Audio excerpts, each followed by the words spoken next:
Most people think feeding a family requires acres of land, expensive equipment, and years of farming experience. But in rural Japan, ordinary families are producing healthy, sustainable food with just 3 animals on half an acre, and their system is so efficient they rarely buy groceries. What makes this work isn't luck or rare resources. It's a practical, time-tested method that turns small spaces into productive, self-sufficient homesteads. In this video, I'm sharing 5 core principles from this Japanese approach that anyone can adapt, even if you've never farmed before. If you're someone who wants more control over your food, less dependence on grocery stores, and a calmer, more sustainable life, this channel is for you. I post practical, family-focused ideas like this every week, and subscribing means you won't have to search for self-sufficient solutions again. They'll just show up. I'm really glad you found your way here. Let's start.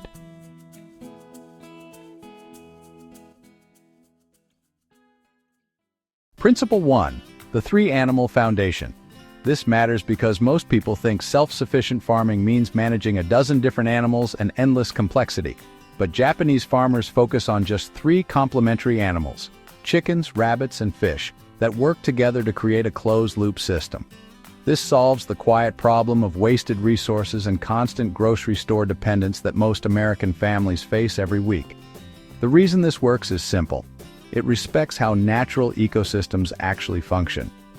Each animal provides something the others need. Chickens produce manure for vegetable gardens and eat kitchen scraps that would otherwise go to waste. Rabbits provide high-quality protein, and their waste feeds fish ponds. Fish waste fertilizes plants that feed the chickens. It doesn't depend on buying expensive commercial feed or starting from scratch with complicated infrastructure. It works even when you're tired or busy, which is why families maintain it for decades. To start, all you need is a small raised coop, 3 rabbit hutches, and a simple pond system, about 1,000 square feet total. If you have that space in your yard, you're ready. This is roughly the size of a typical 2-car garage footprint. What you're doing is simply feeding kitchen scraps to chickens, growing greens for rabbits, and cycling water through a basic pond. No complex machinery, no overthinking, no need for agricultural degrees or farming background. To keep it going, focus on just one thing: check water and feed once daily at the same time. That's enough. The consistency matters more than perfection. Most successful homesteaders report spending about 30 minutes each morning on all 3 animals combined once the system is established. Over time, this doesn't just reduce your grocery bills by 60 to 70%. It changes how your days feel. You wake up knowing your family has access to fresh eggs, lean protein, and healthy fish. Less worry about rising food prices or supply chain disruptions. More peace of mind about what your family is actually eating. A productive morning routine that actually matters and connects you to your food source. A small thing that makes this easier is positioning everything within 50 feet of each other. You don't need it, but it cuts your daily maintenance time in half and makes the work feel less scattered. Japanese farmers call this the efficiency circle, where you can see all 3 stations from one central point. This design principle alone prevents most people from abandoning the system during busy seasons. The beauty of this foundation is scalability. Start with 2 chickens, 1 rabbit, and a small kiddie pool converted into a fish system. Master the daily rhythm for 90 days, then expand gradually. The system teaches you what works for your specific climate, schedule, and family needs without overwhelming you up front. Principle 2. The 30-minute daily cycle. This matters because the biggest barrier to sustainable living isn't space or money, it's time. Most Americans feel they barely have time for basic chores, let alone managing a small farm. Japanese farmers design their systems around a 30-minute morning routine that handles all 3 animals and keeps the entire cycle running smoothly. This solves the hidden problem of time scarcity that kills most homesteading dreams. The reason this works is that everything is positioned for flow, not perfection. Feed moves in one direction. Waste transforms into fertilizer automatically through gravity-fed systems. Water circulates on natural slopes, not electric pumps that can fail. It doesn't require constant monitoring, technical knowledge, or being home all day. It works on autopilot most days, which is why families stick with it even during demanding work schedules or life transitions. To start, all you need is a simple morning checklist. Literally 5 tasks written on waterproof paper near your back door. If you can follow a recipe, you can do this. The 5 tasks are collecting eggs, refilling water stations, checking rabbit health with a quick visual scan, feeding pond fish, and harvesting 1 vegetable or herb. Done by 7 a.m., even for complete beginners. What you're doing is simply walking the same path every morning in the same order. First stop is the chicken coop, collect eggs and check water, 2 minutes. Second stop is rabbit hutches, visual health check and water refill, 3 minutes. Third stop is fish pond, scatter feed and check water clarity, 2 minutes. Fourth stop is garden, harvest what's ready for that day's meals, 3 minutes. The entire path forms a loop that brings you back to your kitchen door. To keep it going, focus on just one thing. Use the same path every morning without variation. Muscle memory takes over after 2 weeks. Your body learns the rhythm, and you can do the entire routine while still half asleep, which is actually when most people complete it. This consistency is more valuable than enthusiasm or motivation. Over time, this doesn't just save hours of work, it creates a rare kind of calm productivity. You start your day with meaningful, tangible work instead of scrolling social media or watching news that increases anxiety. Your family sees you building something real and purposeful. Children naturally want to join you. That connection to food sources and daily responsibility changes household dynamics in powerful ways. A small thing that makes this easier is keeping feed in weatherproof bins at each station instead of carrying everything from one central location. You don't need it, but it eliminates back and forth trips that add 10 minutes and frustration. Spend $30 once on 3 good bins and you'll save hundreds of hours over the years. The psychological benefit of this 30-minute cycle is underestimated. It gives you a daily win before most people check their first email. It grounds you in physical reality and seasonal rhythms instead of digital chaos. It proves you can produce something valuable with your own hands. That daily evidence of competence builds confidence that extends into other life areas. Japanese farmers report this morning routine as their favorite part of the day, not a chore to rush through. Principle 3. Zero waste resource loop. This matters because most small farms hemorrhage money buying commercial feed, chemical fertilizers, and supplements that promise better yields. But in this Japanese system, almost nothing leaves the property.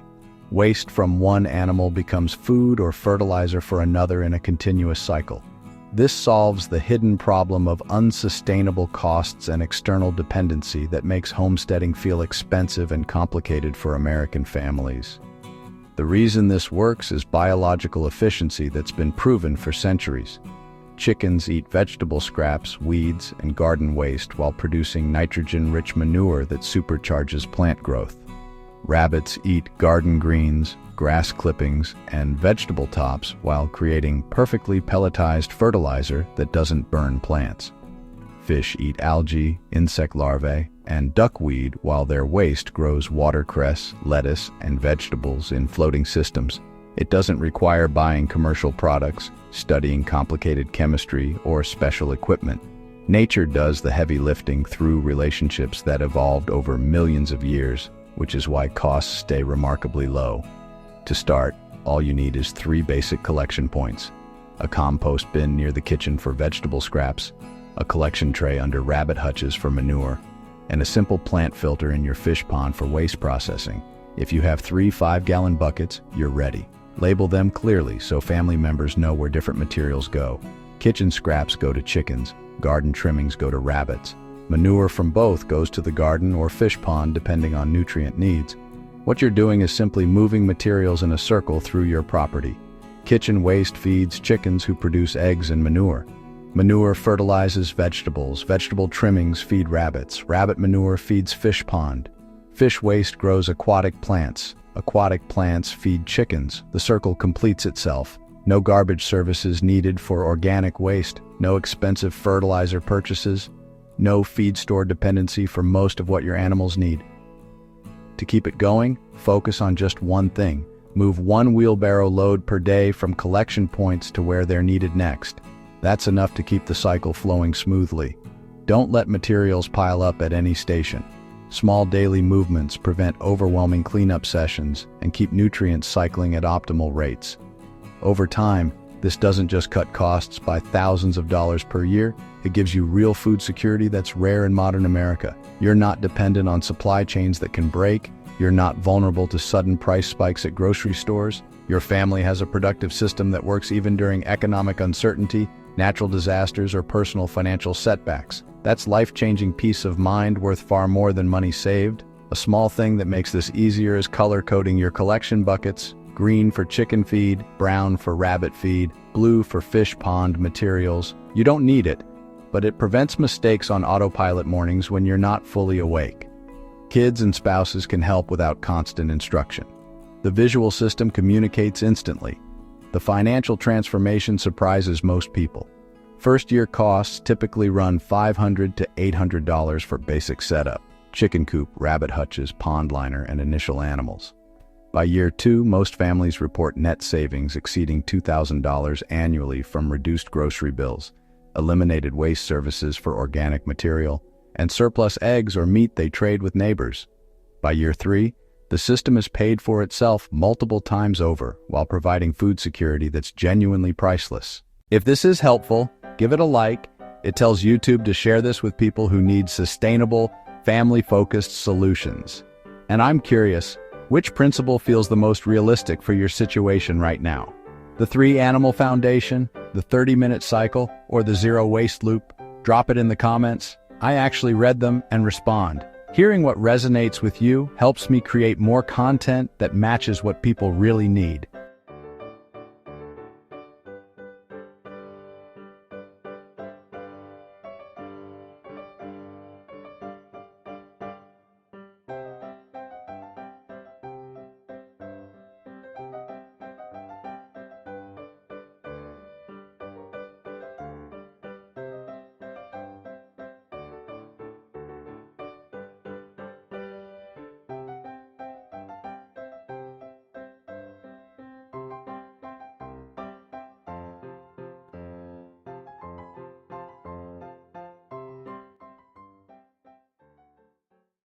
Principle 4. Seasonal Flexibility System.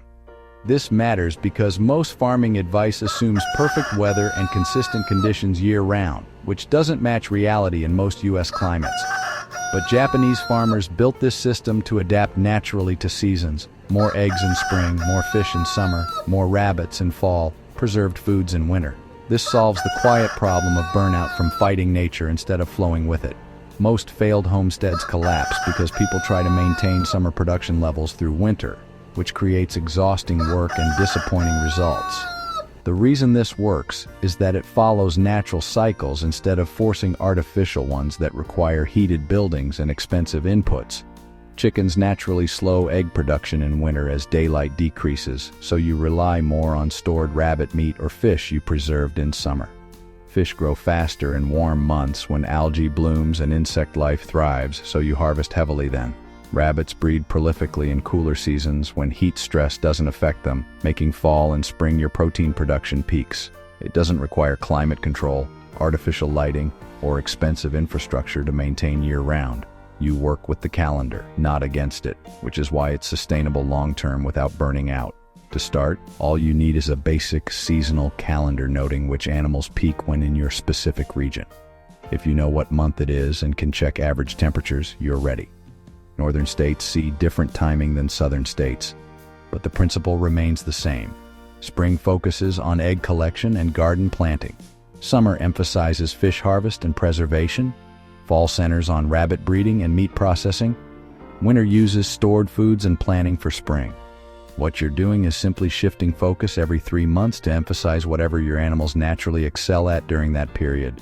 No forcing chickens to lay through winter with artificial lights. No trying to breed rabbits during summer heat. No expecting fish growth in cold water. Just accepting what each season offers and planning accordingly. This reduces work, stress, and costs dramatically. To keep it going, focus on just one thing. Plan next season's focus during this month's harvest. That's enough to stay ahead without scrambling.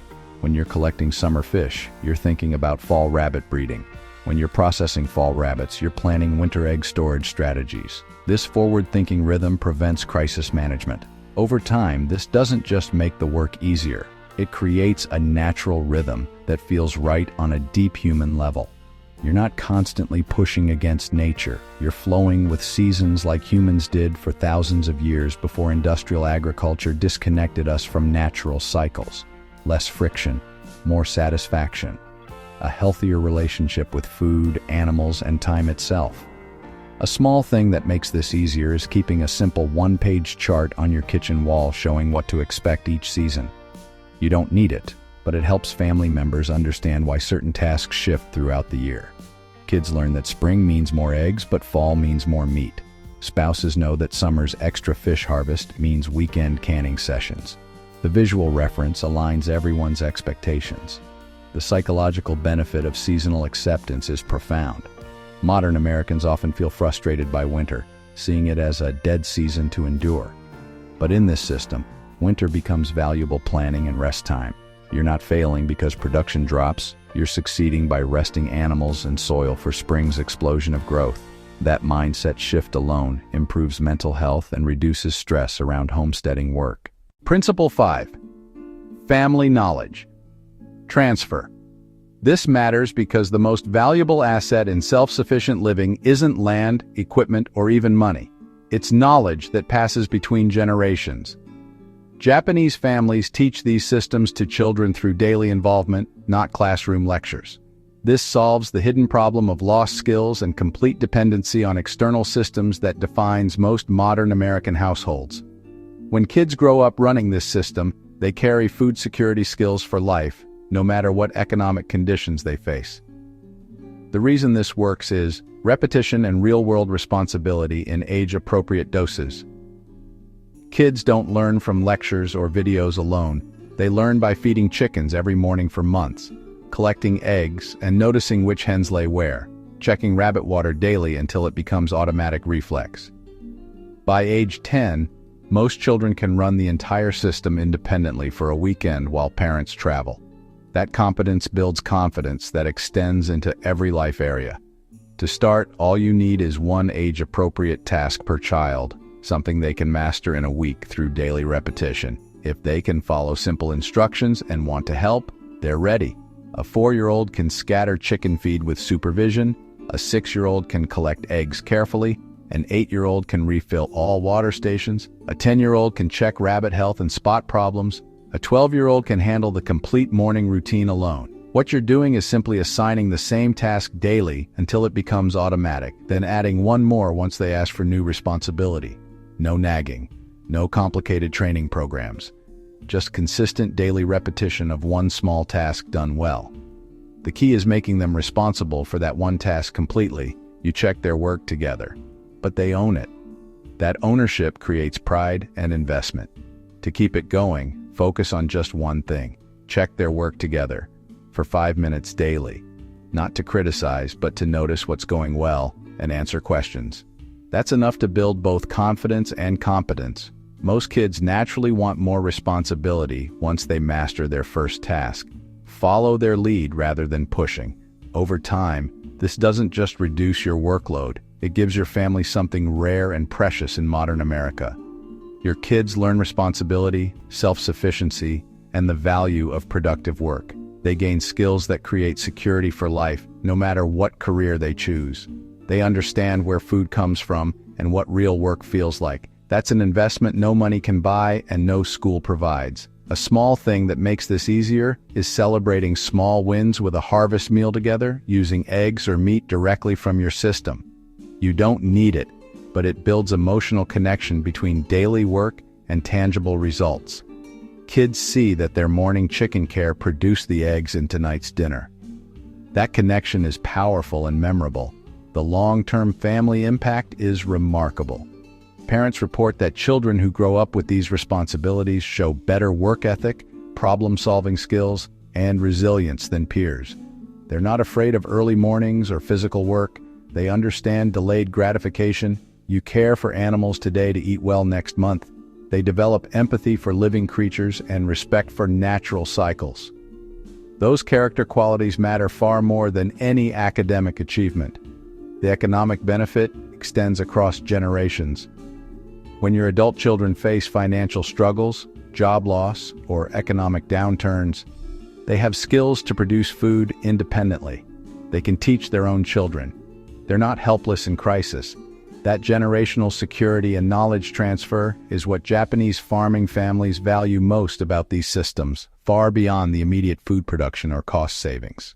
Priority. Bonus tip. Here's something most people miss, and it matters more than adding more animals, expanding your space, or buying expensive equipment. Instead of trying to do everything perfectly from day one, start with just one animal type and master the daily rhythm for 90 days before adding anything else. Japanese farmers say the first 3 months teach you more than any book, video, or course ever could. Choose chickens if you want immediate results and daily eggs. Choose rabbits if you want low-maintenance protein. Choose fish if you have existing pond space, but choose only one. Learn its feeding schedule, waste patterns, health signals, seasonal behaviors, and integration with your specific yard and schedule. Notice what works easily and what creates friction. Adjust positioning, timing, and methods until the routine feels natural, not forced. Once that first animal's rhythm becomes second nature, something you can do half asleep or on busy mornings, then add the second animal. The learning curve is minimal because you already understand the basic principles of daily care, observation, and system thinking. Then, after another 90 days, add the third. This staged approach prevents overwhelm and allows each addition to build on proven success rather than creating chaos. That single change, mastery before expansion, often makes the difference between a system that fails in 6 months and one that feeds your family for decades. Most people who quit do so because they tried everything at once, got overwhelmed, saw poor results from divided attention, and concluded homesteading doesn't work. But it does work when you build gradually on solid foundations. You don't need to transform your entire property overnight or achieve perfection before starting. You just need one steady direction toward greater self-sufficiency and food security for your family. Pick one principle from today, maybe the 3-animal foundation or the 30-minute cycle, and try it this month, even imperfectly. That's how real change starts, with small, consistent steps, not dramatic transformations that rarely last. And if you want more practical, family-focused ideas for sustainable living that actually work in real American backyards and busy schedules, subscribe to Zero to Purpose. This channel is for people who want to live more self-sufficiently and intentionally, without pressure, complexity, or unrealistic expectations. I post calm, practical ideas like this every week, and subscribing means solutions show up automatically. You won't have to search anymore. Thanks for spending this time here. I'm genuinely grateful. I'll see you in the next one, where we'll explore another practical system for building a calmer, more purposeful life.